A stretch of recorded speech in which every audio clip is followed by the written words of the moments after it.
So this session is designed to give you a brief introduction to, in my opinion, the absolutely fascinating work of Nobel laureate in economics, Daniel Kahneman.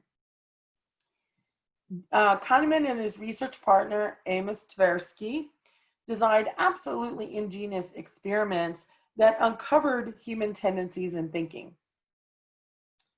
I really highly recommend Kahneman's book, Thinking Fast and Slow. And I also recognize that it's 500 plus pages and it's dense. It's quite a slog. He intended it as a user-friendly version of his academic work. It helps if you have a good grasp of statistics to get through the book.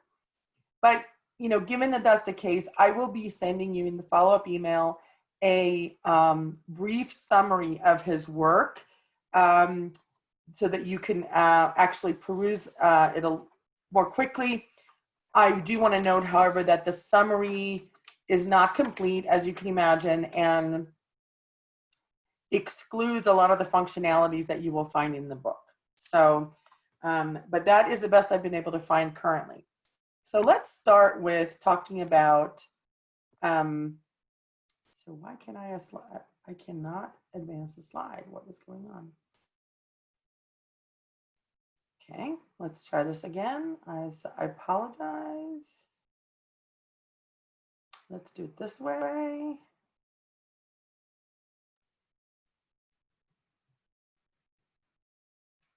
And, okay, now we're back in business. We have been having some trouble with Zoom functionality in the last week, so I apologize.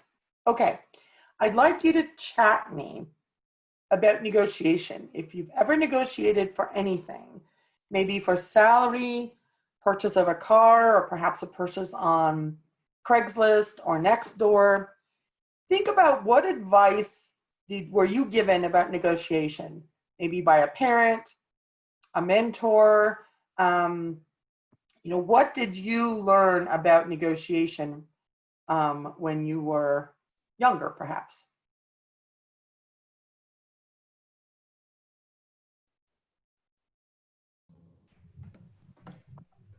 Kirsi, I'm going to go ahead and share with you some of the answers that I'm seeing in that.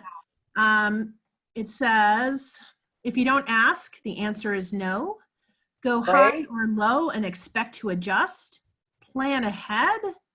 Don't start with your bottom line. Be willing to walk away. Do your research on what you are hoping to achieve before you start negotiating. Don't accept the first offer. Plan ahead with a strong proposal. Prepare. Going in knowing the minimum you are willing to accept and be prepared. Give them the opportunity to say yes. The first one to state a number loses.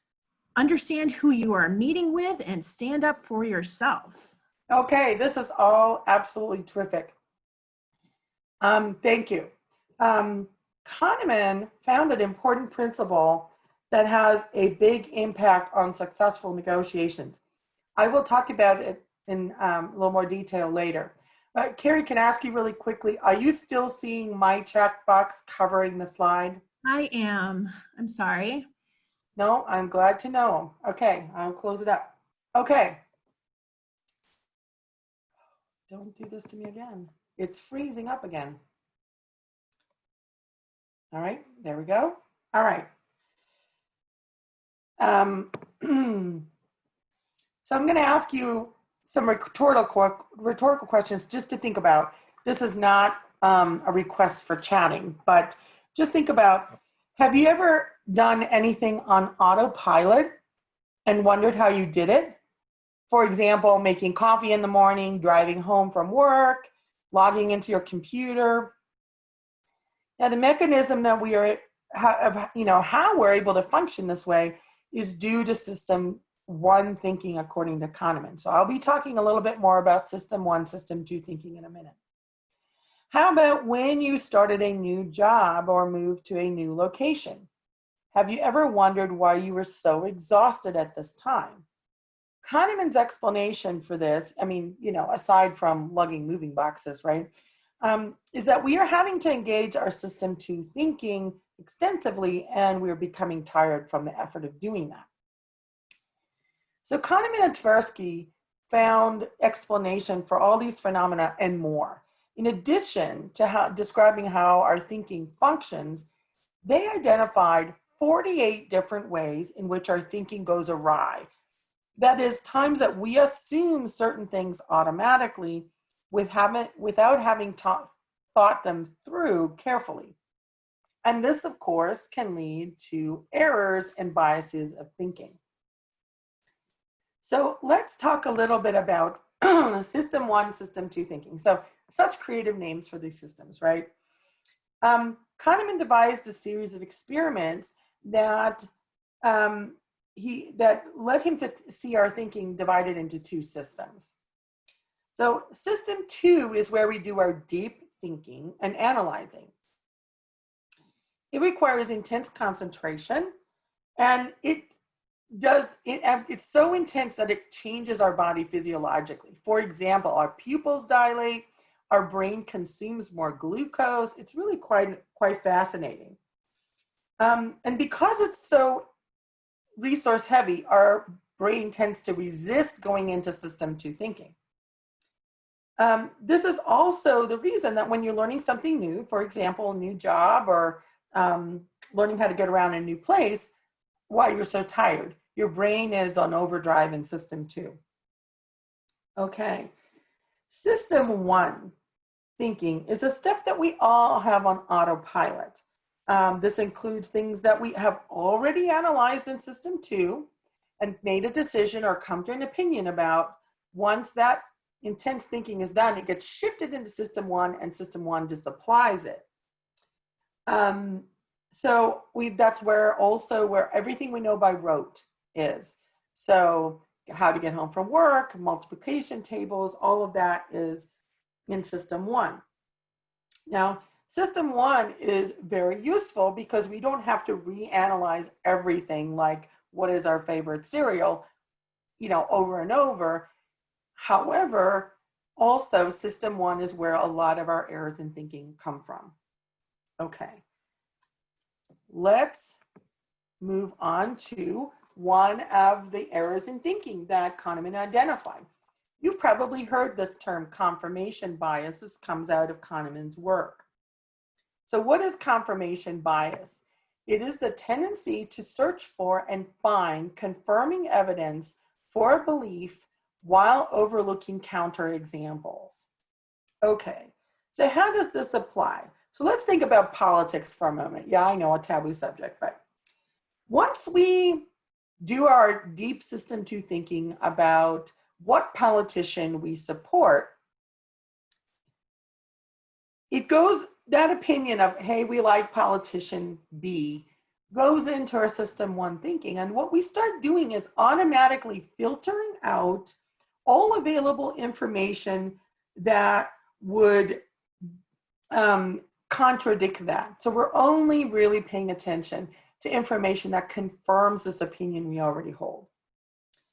Once you become aware of this, and we all do this, it can be kind of fun. So for example, recently I splurged, really. I didn't just purchase a fancy grill. About a month after I purchased it, a different model went on sale. And what I noticed myself doing was finding all kinds of reasons why I did not make a bad purchase. So any information that would confirm that, oh yes, the grill I bought is better than this other model on sale, I welcomed. And any information that came my way that questioned that and maybe that I should have waited and purchased this other grill, I dismissed. You can have a little fun with that. I think it's always good to laugh at our foibles. All right. Let's take a look at another bias. This is called the halo effect. Again, this is Kahneman's discovery. You may have heard of this. The halo effect is a tendency to like or dislike everything about a person, including things you have not observed. Interesting. So let me be clear. The halo effect is not in any way earned. We're not talking about someone's past good performance or anything like that. An example of the halo effect is shows up in research around people's appearance. And what research has shown is that people who are perceived as good looking are seen as better candidates for hiring, more intelligent, more honest. The list is long, unfortunately. We ascribe positive personal characteristics to someone based on their appearance. And yes, we all do this. So what I'd like you to do in the chat right now is think about this halo effect. And when have you been aware of the halo effect operating? If you could give a brief description in general terms. It's most helpful if it's something that you notice about yourself, but you can also include examples about others. Don't use names though.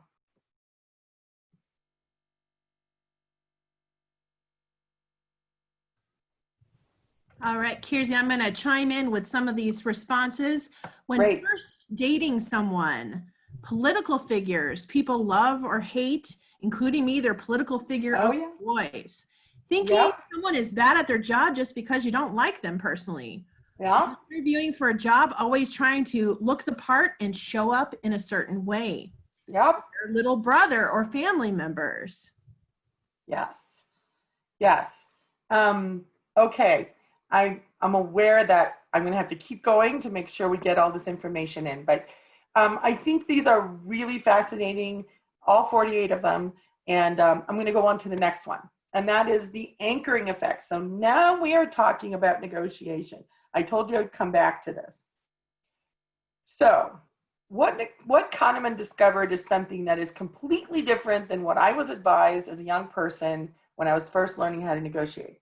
And this is what he discovered. The unconscious phenomenon, anchoring effect is the unconscious phenomenon of making incorrect estimates due to previously heard quantities. So what's the impact on negotiation? He found that the first person to name a price in a negotiation determined the trajectory of the negotiation. I was told never name a price first. Okay, so how does this work? You don't necessarily get the first price you name, but when you name a price, the negotiation will go up and down from that price. So if you're wanting to get $150 for an item at a garage sale that you're running, and you start at $200, the negotiation with the other person will go down from $200. But if the other person names a price first, say $50, that is where you're going to go up and down from.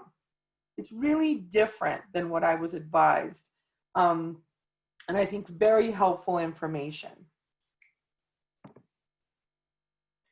Okay, so I want to have a little fun with you with this. We're going to watch a brief video, and it's going to give you an overview primarily of System 1, System 2 thinking.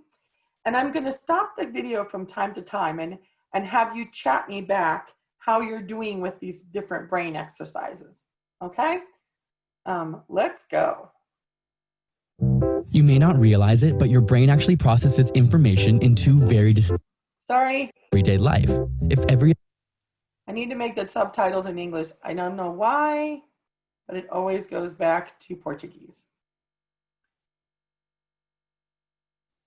You may not realize it, but your brain actually processes information in two very distinct ways. Like when you look at this photo, you instantly know she has blonde hair, is visibly angry, and likely has some choice words to yell. Without any effort, you experienced fast thinking. But if you look at the following problem, something different happens. Sure, you immediately know it's a multiplication problem, and you knew you could solve it if you had the energy, but didn't. If you do try, your muscles will tense, your pupils will dilate, and your heart rate will increase. Now, you've experienced slow thinking. These two systems of fast and slow thinking dictate much of our perception and reaction in life. Take these lines for example. It's clear that they're different lengths, but if you measure them, they're actually the exact same length. Even now that you know, System 1 or your fast thinking can't stop seeing the illusion because it acts automatically. A similar effect is seen here. Which figure is the largest? Again, they're all the same size, but the suggestion of perspective and depth causes your System 1 to interpret the picture as three-dimensional, even though it's on a flat two-dimensional surface. It's making quick work of the available information, and so your conscious system 2, or slow thinking, must compensate after the fact and choose not to believe your intuition or instinct. Want to see your system 2 in action? I'll show you a string of 4 digits, you read them aloud, then add 1 to each of the original digits. If the card reads 3795, the correct response would be 4806. We'll then go to the next card and you'll do the same, followed by the next card. Ready? Go.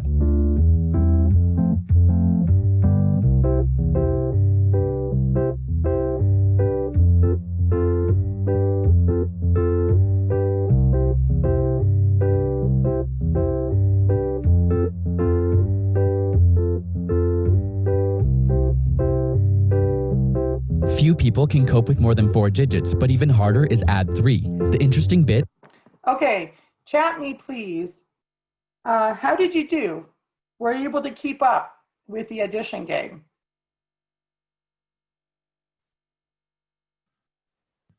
Not well, not really. Yes, somewhat. For this one, Okay. yes. Nope, fell a bit behind. Okay, no worries. I just think it's a bit of fun.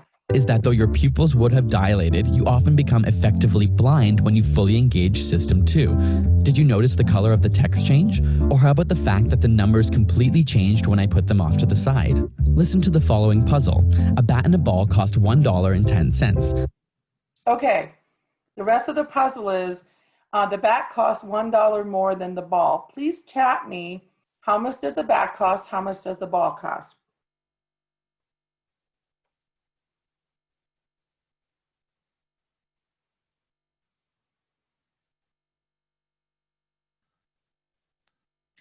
$0.05 and $1.05. Yes! Okay, that is the correct answer. Let's see how difficult that was to get to. The bat costs $1 more than the ball. How much does the ball cost? Chances are your System 1 intuition was yelling 10 cents, but this appealing System 1 answer we know is wrong. In fact, the correct answer is 5 cents. Even if you worked out the correct answer, you likely thought of 10 cents along the way. System 1 is trying to work out an answer as quickly and seamlessly as possible, which is extremely beneficial in everyday life. If every activity required full mental effort, it would be exhausting. But knowing this allows us to understand that not all of our first impressions are correct. How many animals of each kind did Moses take into the ark? Okay, how many animals of each kind did Moses take into the ark? Just put a number in the chat. 2, 0, 2, 2, 2 and 7, 1, 2. Okay, let's see what the answer is. So few people detect what is wrong with this question that it's been dubbed the Moses illusion. In fact, Moses took no animals, Noah did. Again, our brain invests as little resources as necessary so that things run quickly and smoothly. Because Moses is not abnormal in the biblical context, System 1 unconsciously detects an association between Moses and Ark and quickly accepts the question. In a similar way, System 1 generates context without you knowing. Reading each of the following may seem fairly simple. A, B, C, Anne approached the bank, and 12, 13, 14. But your brain actually interpreted these ambiguous statements without you ever knowing.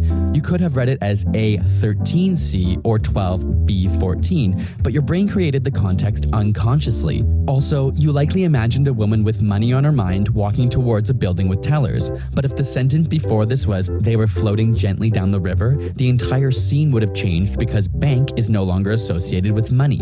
Without an explicit context, System 1 quickly generates one based on previous experience. In this case, you've likely visited more banks than rivers, and so the context is resolved accordingly. This ties into a concept called priming. For example, if I said wash, how would you complete this word fragment? Most would see soap, but had I just shown you the word eat, you'd be more likely to see soup. In this way, both eat and wash prime your thoughts.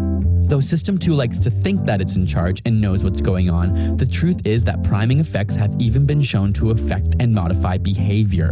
These arise in System 1, and you have no conscious access to them. If you'd like to learn more about the thinking... Okay, I hope you had fun with that. I enjoyed that video. I watch it more often than I care to admit. Okay. Another concept that I think is not well covered in the summary you'll receive is this concept that Kahneman found. It's a mechanism that works in our thinking called what you see is all there is. He nicknamed it Wizziati.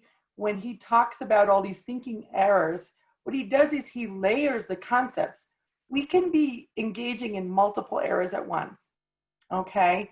But what this is a tendency when we are engaging in trying to make a decision about something, that we will only access the information that's easily available to us when we are doing so, even if that information is irrelevant.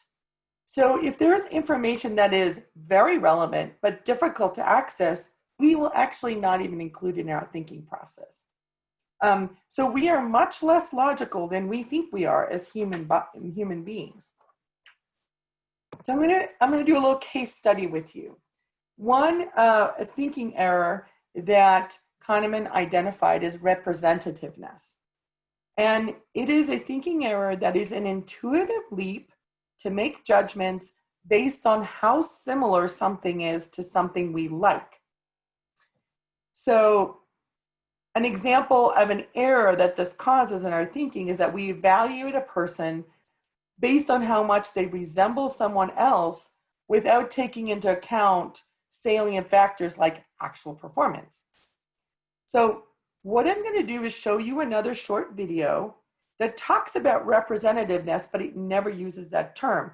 It is using terms that we've become familiar with today, like unconscious bias and affinity. But the mechanism underlying it that's making all these biases function is this mechanism of representativeness. So while I show you the video, what I would like you to do is in your chat box, just chat the letter R for representatives every time you notice that they're describing an intuitive leap to make judgments based on how similar something is to something we like, okay? And it goes by fast, so you might want to hover your finger over the R so that you can be ready. New research from the fields of neuroscience and social psychology has shed light onto the concept of unconscious bias. But what exactly is unconscious bias, and how does it affect our behaviors and decisions?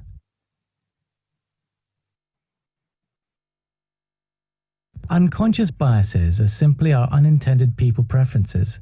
They are formed by our socialization, our personal experiences, and the representations of different groups in the media. These experiences act as social filters in which we make assessments and judgments of people around us. Research tells us that human beings have a natural tendency to place individuals into social categories. These categories are often based on visual cues such as gender, cultural background, age, height, or body size. We also categorize based on social background, job roles, religious identity, or political affiliation. The unconscious brain uses associations based on social categories to develop biases. For example, if we are constantly exposed to women as primary school teachers or receptionists, or men as plumbers and organizational leaders, these associations become wired within the human brain. The unconscious brain uses social categories to make unconscious judgments about people who are similar to us and people who are different from us. A common form of unconscious bias is affinity bias. This type of bias impacts talent processes in organizational decision-making, including how we recruit. Managers are more likely to hire people who look similar or with sounding names to them. Work allocation. Managers are more likely to assign key client projects to individuals within their teams who they have an unconscious affinity with. Performance. Where there is some kind of affinity, managers are more likely to spend time informally discussing positive contributions to the team and will focus on development and future work plans. For those where there is little affinity, managers are more likely to question past performance. The conversation will be less friendly and even hostile at times. Unconscious bias often results in a set of micro-behaviors. Examples of positive micro-behaviors include supporting the ideas of someone with who you have an unconscious affinity whilst in a team meeting, or simply wanting to have coffee with someone like you. Examples of negative microbehaviors include checking emails on your phone whilst talking to a colleague or cutting someone off in a meeting. Often our intention is not to make biased decisions, and through a focus on conscious thinking and by creating inclusive work cultures, we can learn to control our unconscious judgments and mitigate the impact of bias on our talent programs. For more Okay. Carrie, can you let me know how many R's did you see? Or if there was a whole bunch, just say a whole bunch. You know, I think people were really watching the video. I've had a tiny bit of participation, but I think people are really trying to grasp what's happening in the video. Okay. So it did go by fast. Don't worry, you will get a recording of this this presentation in your follow-up email. But every time the presenter talks about an affinity or people being more likely to hire someone that looks like them or a name that sounds like them, etc., all of those are ways in which the mental function of representativeness is muddying the waters in terms of us making a good judgment. So, you know, that leads us to, so what can we do about it? How can we deal with our brain that does not function in the way that we might want? You know, it's not so logical, it's not so even-handed, it's not very objective. Well, most of these errors, as Kahneman saw this, originate in system 1. So his advice boils down to pay attention to your system 1. And let me read you exactly the words he uses. Recognize the signs that you are in a cognitive minefield, slow down, and ask for reinforcement from system 2. So, for example, in the Ombuds office, we report out annually on trends that we see occurring on the campus. And if we were just to rely on our recollection at the end of the year, we would be committing Wiziati. What you see is all there is. And the things that we most readily remember, the most recent things that occurred would be what would be represented in the trends. So in order to try to counteract that, we do a couple of things. We do a trends discussion. We try to do it 4 times a year. We also collect numerical data, which gives us on the kinds of issues people come to us with. So for example, undergraduates, we will collect that they're talking about grading or trouble navigating the bureaucracy on campus. We might be collecting data just says, well, people are having trouble communicating or they have conflict in relationships or those kinds of things. So it's nothing specific to an individual. There's no disclosure of at any point of who we're talking to. But the data helps then guide our thinking sessions. If we talk about, oh my gosh, we have a huge frequency of cases that have interpersonal communication as a piece of them, then we can talk about in a more focused way, when do we see this, what cases are applicable, and what trends are we noticing? Now, there are other ways to get at this and help our thinking be more logical. One of the ways that you can do that is to really think about what your brain is exposed to. Your brain is a very good sorting and counting mechanism. And if you're continually exposed to the same information, that's really how you will see the world. So one of the things I often recommend for people is that you try to expand what you expose your brain to. The literature, TV, you consume. Try to seek out things that you don't know much about or that are very different from what you would be naturally drawn to. That's another way. If you're thinking about cognitive biases in a specific area, whether it's statistics, because yes, even statistics can be biased in how information is presented, then I would recommend that you take a deep dive into that specific subject area so that you can rehearse and practice ways in which you can counteract your system 1 natural tendencies to see information. Okay, I apologize, we're over time. We are at 12:30 right now. What I want to say to you is I will stay to answer questions if you have them. If you have to go, I completely understand. And I apologize, I'm going to open my chat box so that I'm trying to open my chat box. I do not have, okay. Now everything went dark. We're having some serious issues with Zoom. Okay, so, okay, let's go back down to the other slide. But go ahead and feel free to chat any questions that you have.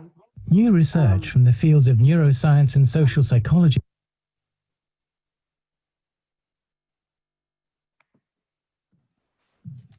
Kirsi, a little earlier on, someone brought up the idea that women may not know how to negotiate the same way as men.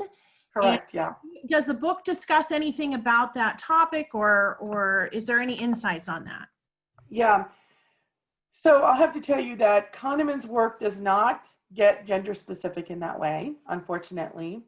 I want to also say that a couple years ago, I took a supposedly cutting edge course on negotiation from the Harvard Negotiation Project in Cambridge, and none of the faculty from the Harvard Business School covered it either.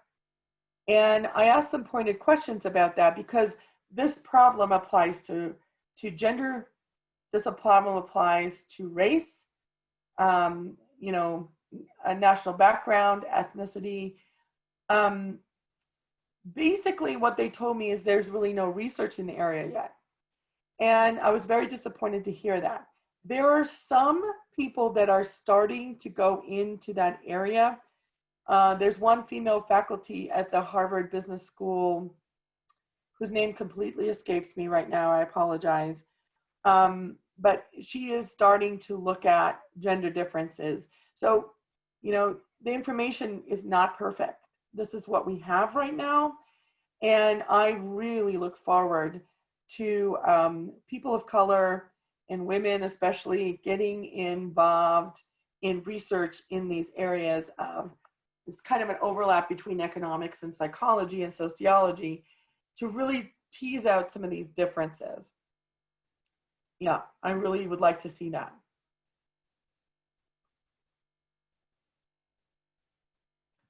Do we have other questions?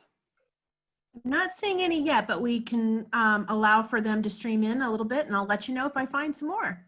Cool.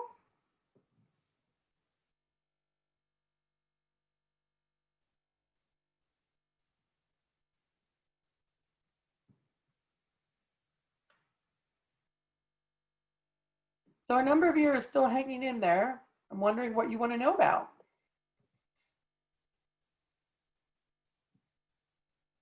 Yes, I do like that book, Fernando. Thank you for mentioning that. I don't feel that it's really giving the specifics I look for, but yeah.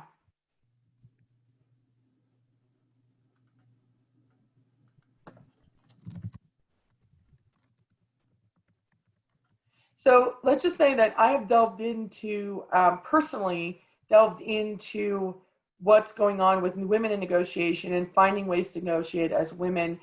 And there are strategies that I've adopted that are different than how men tend to negotiate, but I have not found anything definitive.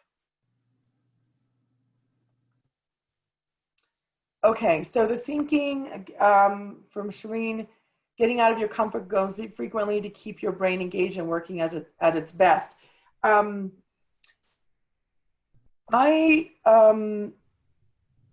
would say if you want to counteract the natural tendency of your brain to lump things together, the example in the second video was if you see women as primary school teachers, you're going to make the association that, you know, women are better at primary school teaching and primary school teachers are women. If you want to counteract that tendency, you do want to challenge your brain, basically. Show it examples of other things, because our brains are sort of passing counting mechanisms. They count and sort very efficiently. And exposure matters, is what it comes down to. It matters a lot. Yeah. Yeah, someone else is a big fan of brain games. Yay, me too.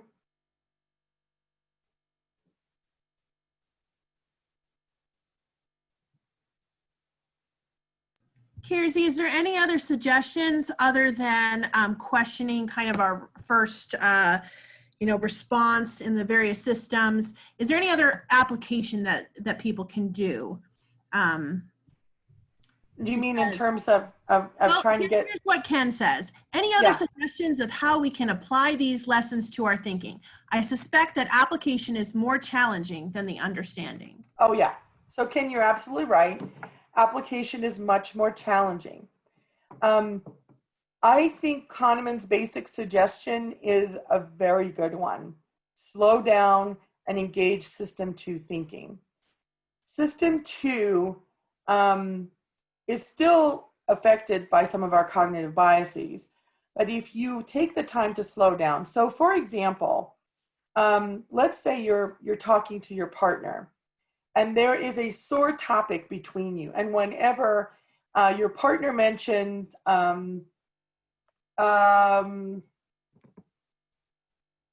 don't know, how the kitchen should be, how the dishwasher should be loaded. I've heard a lot of examples of arguments around this. You know it sets you off. So this is a cognitive minefield for you. You can take a deep breath, slow down, think through what is the message, the content that my partner is trying to give me, and try to slow down that automatic knee-jerk response of just getting upset. There are techniques for helping with slowing down and being more present with your own thinking that I covered with Donna Mejia in our last webinar on staying in conversation about race. It was on the 15th of July, and it was called Meeting the Moment with Awareness. And we delve in and pull examples of techniques that you can use from various sources. So if you go to our Lunch and Learn page on our website and click on that tile, it will give you the recording of that session, and that runs through a number of different resources for that kind of work.